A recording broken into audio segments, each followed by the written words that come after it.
सोनाली मेरी बहन, अभी के लिए ये रख। वादा करता हूं भविष्य में परिस्थिति ठीक होने पर जो तू मांगेगी वही दूंगा। अनिल ने अपनी छोटी बहन को 1000 रुपए देते हुए कहा। कैसी बातें करते हो भैया, मेरे लिए आप सबका साथ व प्यार ही मायने रखता है।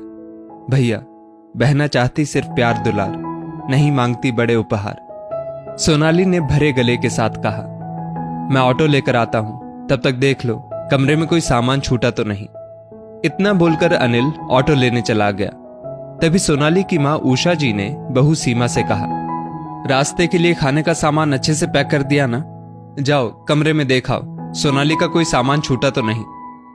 सोनाली अपने मायके आई हुई थी। 15 दिन रुकने के बाद वापस ससुराल जाने का समय आ गया था। सोनाली के भाई अनिल की नौकरी जा चुकी थी। वो 6 महीनों से बेरोजगार था। नौकरी की तलाश में दर दर भटक रहा था। अब तक बचत से घर चल रहा था। अनिल पर मां, पत्नी और 2 बच्चों की जिम्मेदारी थी। अनिल ने नौकरी जाने की बात अपनी बहन सोनाली से नहीं की थी।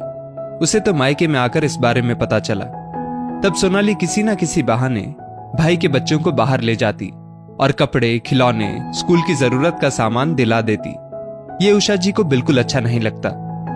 जैसे ही बहू सीमा अंदर जाती है, उषा जी ने पैसों से भरा लिफाफा सोनाली को दिया।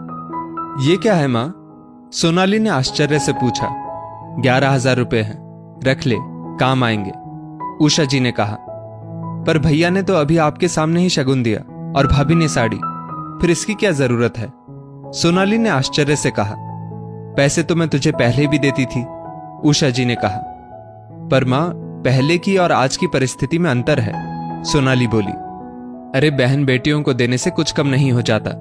तेरे पापा की पेंशन के पैसे हैं जो मुझे मिलते हैं। रखे रखे 1 के 2 तो नहीं हो जाने वाले। तेरी भाभी ने तो साधारण सी साड़ी और भाई ने 1000 रुपए पकड़ा दिए। ससुराल में क्या इज्जत रह जाएगी तेरी? जितना भाई भाभी ने तुझे दिया उससे ज्यादा तो तूने यहाँ खर्चा कर दिया। अभी मेरे पास पैसे हैं, रख ले, ससुराल जाकर अपनी पसंद का कुछ खरीद लेना, उषा जी ने कहा। सबसे पहले तो ये चोरी छुपे मुझे कुछ मत दिया करो मां। भाई भाभी के मन में संदेह उत्पन्न मत करो, इससे मन में गांठें बन जाती है। मां, भैया के दिए 1000 रुपए भी मेरे लिए 1.25 लाख के बराबर है। उसमें भैया भाभी का आशीर्वाद और प्यार छुपा है। मां, सामान से ज्यादा सम्मान प्यारा होता है जो मुझे भाई भाभी से मिलता है। भाई भाभी ही तो होते हैं जो माता पिता के ना रहने पर बहन को मायके की कमी नहीं महसूस होने देते।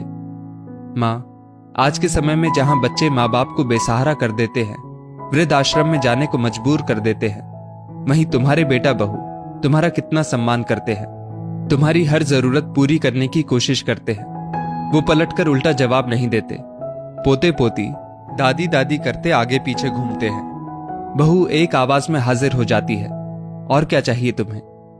भैया भाभी ने आपको किसी बात की कमी नहीं रखी। इतनी मुश्किल में होते हुए भी आपसे 1 रुपए की मदद नहीं मांगी। कभी आपसे आपके इलाज, दवाइयों, तीर्थ यात्रा के लिए पैसे नहीं मांगे। भाभी तो मुझसे बड़ी बहन सा स्नेह रखती है। होटल में ना सही, पर घर में मेरी पसंद के कितने पकवान बनाकर प्यार से खिलाए हैं। भैया भाभी ने बेटे बहू का हर फर्ज निभाया। तो आपको नहीं लगता कि मुश्किल घड़ी में आपको भैया का सहारा बनना चाहिए? मैं जो बच्चों के लिए लाती हूं वो हमारे बीच की बात है। आप बेकार में परेशान मत हो। और रही बात इन पैसों की, तो मां, आपके इन पैसों पर भैया भाभी का हक है। आपकी ये छोटी सी मदद डूबते को तिनके का सहारा हो सकती है, सोनाली ने मां को समझाया। हां बेटा, शायद तू सही कह रही है। बेटी के मुंह में बेटे बहू का प्यार सम्मान दिखाई नहीं दिया, उषा जी ने कहा। दरवाजे से सटकर बहू सीमा नम आंखों से यह दृश्य देख रही थी। उषा जी ने 11,000 रुपए बहू को देते हुए कहा, रख ले, घर खर्च में काम आएंगे। घर के बाहर जेठ का सूरज अंगारे बरसा रहा था और घर के अंदर आंसुओं की बूंदें सभी के मन निर्मल कर रही थी। दोस्तों, जरूरी नहीं हर बेटा बहू बुरे हों।